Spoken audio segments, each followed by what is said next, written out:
Hey, welcome to 10-Minute Apologetics, where you can be equipped as a follower of Jesus to answer questions. And this is all based on 1 Peter 3:15-16, which says, "But in your heart set apart Christ as Lord, and always be prepared to give an answer to everyone who asks you to give a reason for the hope that you have.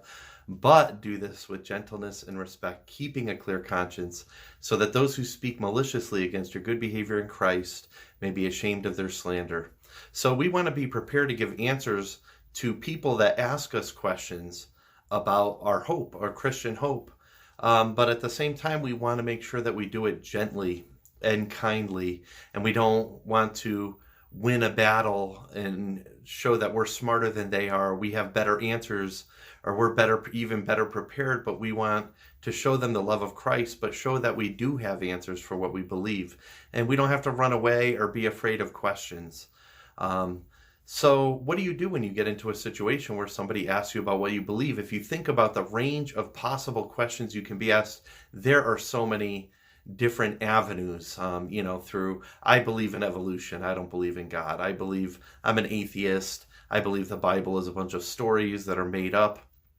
I think it was just legends. I think the disciples stole the body. There's no reason to believe Jesus even existed. The myth of the Bible and Jesus is just a copy of other pagan myths regarding Mithras and Apollo and Dionysus. And, there's just so many directions. If God exists, how could God exist when coronavirus exists, or all the evil in the world? How do we justify that with a Christian God? Isn't atheism more plausible?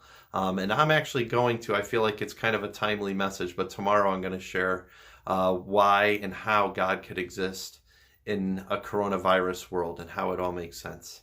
And you can think of questions you may have about just the problem of evil in general, and we'll be digging into that a little bit tomorrow. But for today, I wanted to just kind of really continue my introduction of apologetics and give you a couple really good tools that will help you in terms of not being afraid of whatever question may come your way. That'll prepare you almost for anything. But first, in apologetics, there's a lot of different branches of apologetics. I don't think we need to get into that because it doesn't really matter. But there's two kinds of apologetics: positive apologetics and negative apologetics. And neither of those are optimistic or pessimistic. But positive apologetics is just giving a positive case for why you believe what you believe. Why are you a follower of Jesus? Why do you believe that Jesus rose from the dead?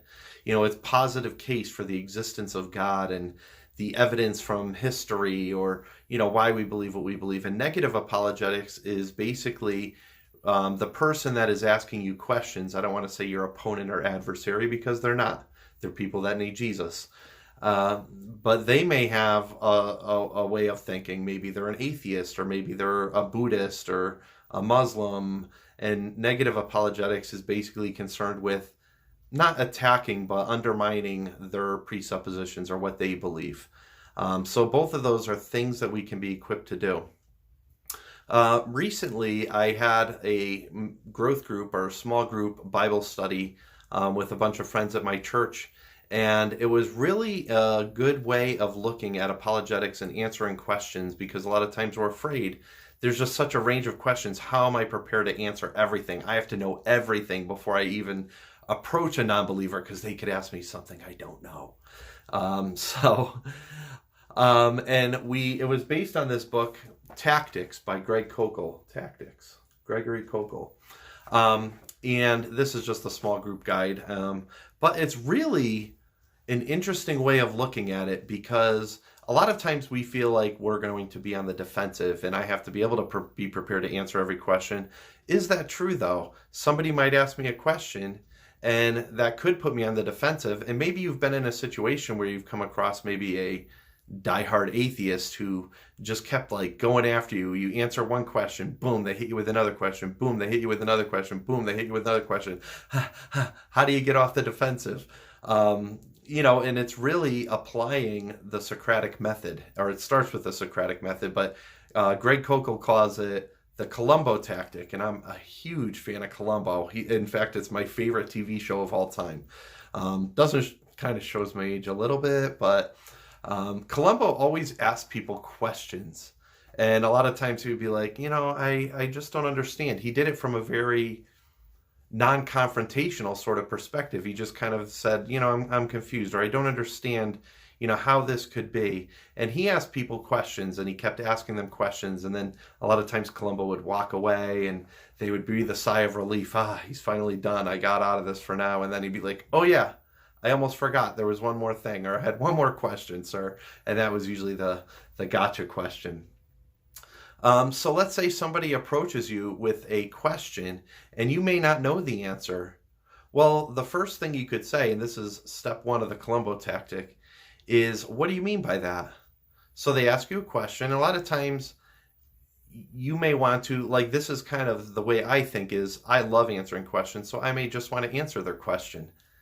But what if their question isn't their real question? In other words, they might say, how does God allow suffering? But their question may be more personal than that. Maybe they had a loved one die and they're trying to understand that. And so you really want to understand what their real objection or what their real question is before just blurting out an answer that may have nothing to do with what they're actually asking.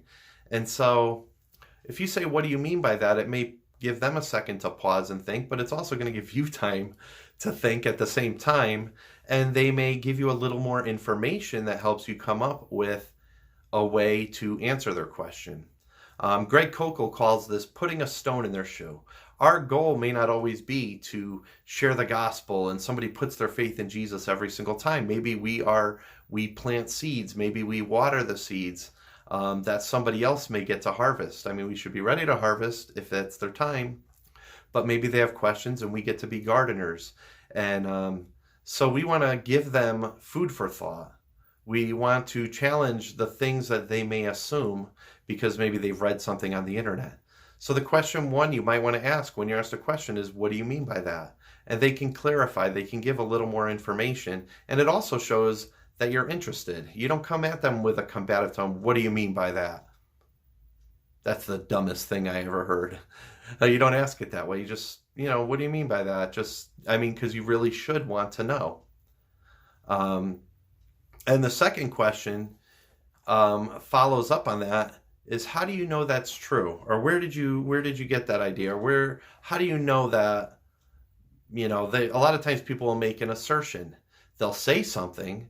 I remember the front page of Dan Brown's book, The Da Vinci Code. It lists a whole bunch of historical facts, and it says the story is fictional, but it's based on all of these historical facts. And I remember somebody came to me and they said, what do you make of all of these historical facts? How can these are historical facts and the rest of the story is fiction, but these are true because the book says they're facts? Well, no, that doesn't make them true because something says it, or you read something on the internet doesn't make it true, or you've heard it somewhere. And so a lot of times you want them to think about, how do I know that what I just said is actually true? Or where did I come up with that idea? Or where did I come by that belief? You want to make them think. And it also takes you, it's not like a gotcha kind of tactic, but it does take you off of the defensive and puts the burden of proof on them because they're the ones asking a question, or a lot of times in a question is also an assertion or something they're saying about God or their belief in God. So you want to ask them that. Maybe they ask the question, it's a classic dilemma that says, well, if God is good, God can't be all good and he can't be all powerful, because if God was all powerful, he'd be able to stop all the evil in the world. And if God was all good, he would want to stop all the evil in the world. So either he doesn't want to and he's not good, but he can, or he's good and wants to stop all the evil in the world, but he lacks the ability, and that means he's not omnipotent or he's not all powerful. Now, there is an answer to that seeming dilemma. It's not really a dilemma, but you might say, well, what do you mean by that? And maybe they'll explain a little more. They'll have to think about it, or they might say, gosh, I really don't know. I need to think about that. But the other answer might be, you might ask, then they might give you an answer and you might say, well, how do you know that's true? Or maybe, is there a third option? Or are those really the only two options? And it may get you into a little bit better of a dialogue. So the Columbo tactic, put a stone in their shoe, give them something to think about. You don't have to have resolution to every conversation, but ask them, what do you mean by that? and ask them, how do you know that's true? How did you come to that idea? How did you come to that conclusion? And it also just shows that you're a little more interested in what they have to say. So I really appreciate you tuning in. Please like, please subscribe, share these videos. Tomorrow, tune in for Where is God in a World with Coronavirus, or pick your horrible, evil thing. All right, that'll be a tough conversation to have, but I look forward to sharing that with you. God bless you.